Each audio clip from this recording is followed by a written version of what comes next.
Dalawa lang kami. Para mas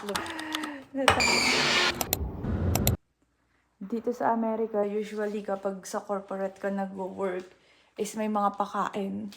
So, ito na. Kailangan ko siyang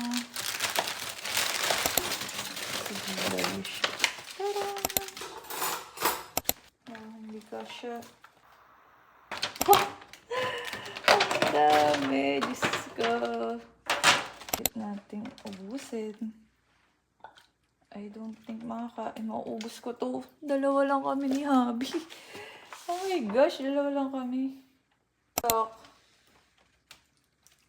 Ah! May pasta.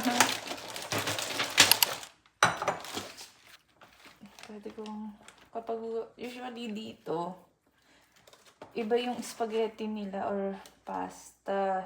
Minsan nahaluan ko pa siya ng mga seasonings para mas lumasa. Saya.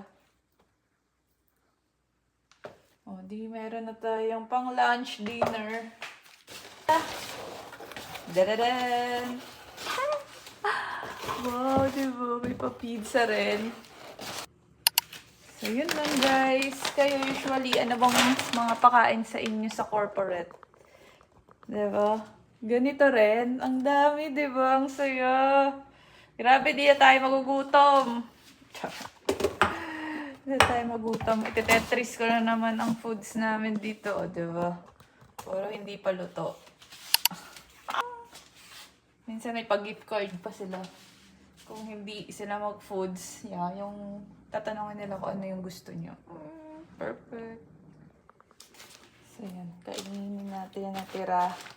Then, kaya dami nasasayang din minsan talagang pagkain dito. Diba? Yummy! Kasayan natin yung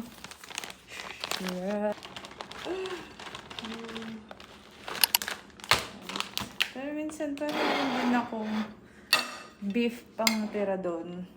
Pwede ko i-share. Pwede ka.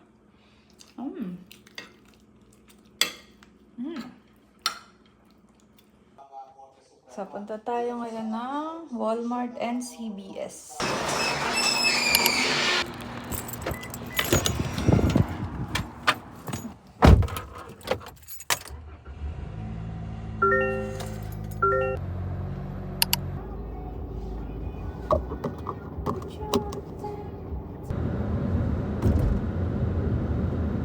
School bus.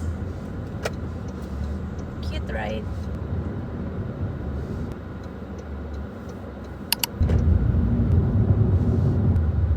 August. So, malapit na ulit magtaglamig.